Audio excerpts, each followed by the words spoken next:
माननीय डॉक्टर सुधांशु त्रिवेदी जी। माननीय सभापति महोदय, हम सभी जानते हैं कि हमारे देश का नाम भारत है। ये दो शब्दों से मिलकर बना है, भा अर्थात ज्ञान का प्रकाश और रत अर्थात लगा हुआ। परंतु यह ज्ञान का प्रकाश उदय कहां से हुआ था? केरल की उस धरती से, जब आदि शंकराचार्य ने वहां से ज्ञान का विकास किया और वो पूरे उत्तर भारत तक जाकर संपूर्ण देश ने उसे स्वीकार किया। और मैं कह सकता हूं कि भारत के इतिहास में यदि अगर कोई एक विजय रही है जिसे धर्म विजय कहा जाता है, तो वो केरलम की धरती से आदि शंकराचार्य जी ने जाकर संपूर्ण उत्तर भारत में उसे स्वीकार किया। There was no victory from north to south, there was only dharma vijay from south to north. और जब आदि शंकराचार्य जी ने सर उपनिषदों के 10 उपनिषदों को ईशकेन कठ प्रश्न मुंडक मांडू के तैतरीय छांदोग्य बृहदारण्यक को कंपाइल किया, और उसका प्रभाव क्या पड़ा दुनिया पे कि इरविन श्रोडिंगर, जो कि नोबेल प्राइज विजेता क्वांटम फिजिक्स का प्रोफेसर है और साइंटिस्ट है, उसने 1964 में अपनी किताब लिखी my view of the world, और उसने लिखा है पूरा एक चैप्टर लिखा द वेदांतिक वर्जन। और अगर वो वेदांतिक वर्जन पहुंचा है, द उपनिषदिक वर्जन पहुंचा है, तो वो आदि शंकराचार्य जी के माध्यम से। मैं कह सकता हूं सर, केरलम ने बताया कि ट्रस्टीशिप का कॉन्सेप्ट कोई मैग्ना कार्टा से नहीं आया। वहां के ट्रावनकोर के शासक कहते थे कि पद्मनाभ स्वामी हमारे शासक हैं, हम तो सिर्फ सेवक हैं। The concept of trusteeship aroused from Keralam, not from England.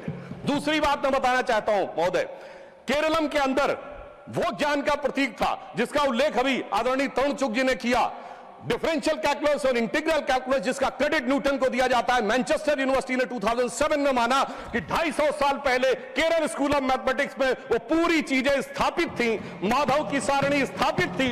मगर अफसोस सभापति महोदय, उसका 2007 में मैनचेस्टर यूनिवर्सिटी ने कह दिया, मगर वो दुनिया के सामने हमने स्वीकार करना 2014 के बाद शुरू किया।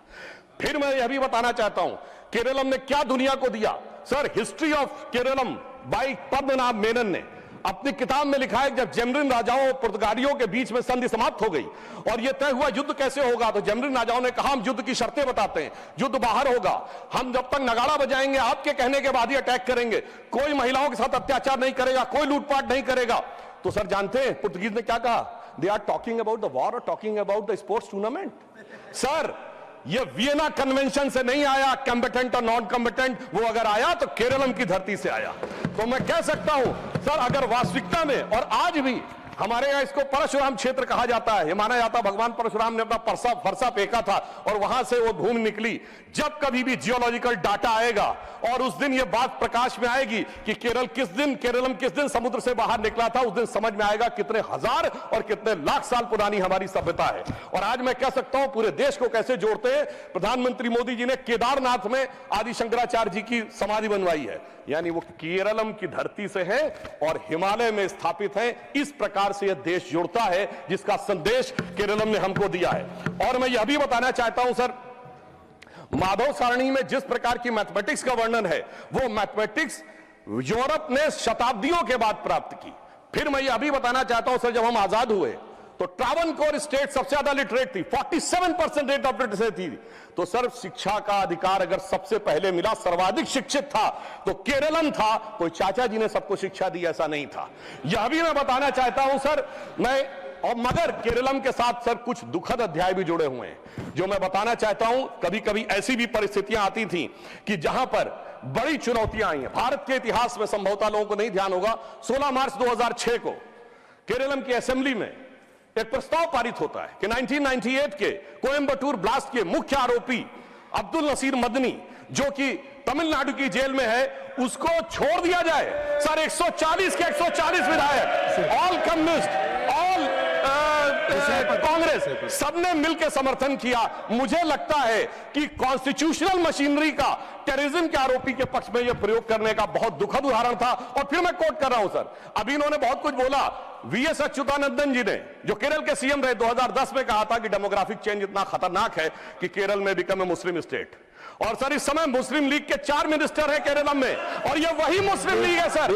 हम कह रहे हैं केरलम का ये अपमान है, ये वही मुस्लिम लीग है जो जिन्ना के द्वारा स्थापित हुई। आज की इंडियन यूनियन मुस्लिम लीग के संस्थापक पीके पोकर साहब बहादुर और मोहम्मद इस्माइल जिन्ना की मुस्लिम लीग के मद्रास प्रेसिडेंसी के लीडर थे। इसलिए मैं सर अंत में यह कहना चाहता हूं, प्रधानमंत्री जी ने जिसका उल्लेख अभी हमारे तरुण चुग जी ने किया। इसी 11 मार्च को केरल में इंफ्रास्ट्रक्चर के लिए 11,000 करोड़ रुपए दिए।